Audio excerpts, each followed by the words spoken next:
আজকে পনিরটা একটু অন্যভাবে বানিয়েছি। এইভাবে বানালে পনির খুব নরম নরম হয় এবং খেতেও বেশ টেস্টি হয়। এর জন্য প্রথমে যেটা করতে হবে, পনিরগুলোকে পিস পিস করে কেটে নিতে হবে।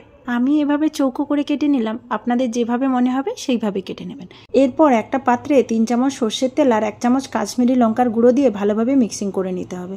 এই গুঁড়োটা দিয়ে মিক্সিং প্রথমে করলে কালারটা বেশ সুন্দর আসে। এরপর দিয়ে দেবো কিছু গুঁড়ো মশলা, জিরের গুঁড়ো, হলুদের গুঁড়ো আর স্বাদমতো লবণ, সাথে 3 চামচ ফেটানো টক দই, 1.5 চামচ বেসন, সাথে দেবো চাট মশলা, ধনের গুঁড়ো আর একটু দেবো গরম মশলার গুঁড়ো।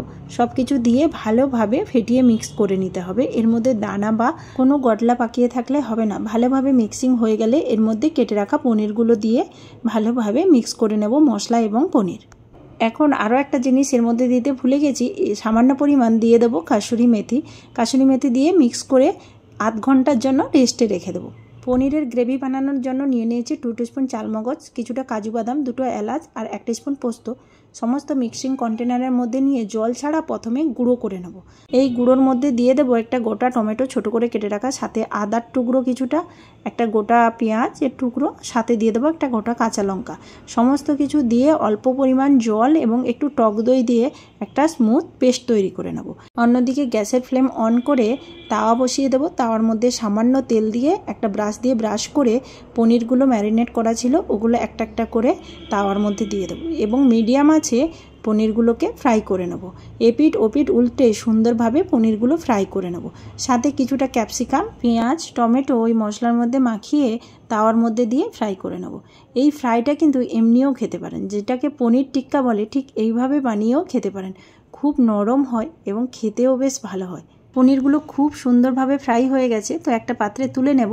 এখন এদিকে যে পেস্টটি তৈরি করেছিলাম ওটার একটা গ্রেভি বানিয়ে নেব। প্রথমে কড়াইতে তেল দিয়ে ওই যে পেস্টটি তৈরি করেছিলাম ওটা দিয়ে বেশ কিছুক্ষণ নাড়াচাড়া করে গ্রেভিটা রেডি করে নেব।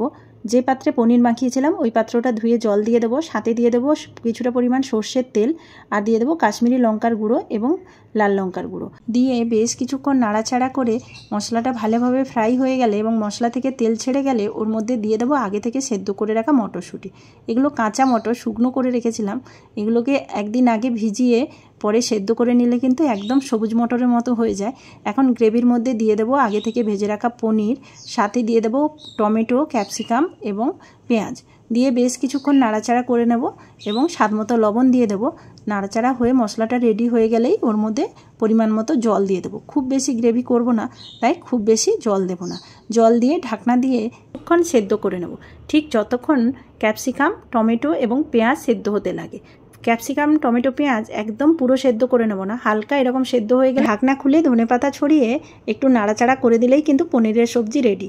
এখন গ্যাসের ফ্লেম অফ করে ঢাকনা দিয়ে 5 মিনিট রেখে দেবো। 5 মিনিট পরে দেখুন কি সুন্দর কালারটি চলে এসেছে। এটা ভাত অথবা রুটি দুটোর সাথেই দারুণ খেতে লাগে।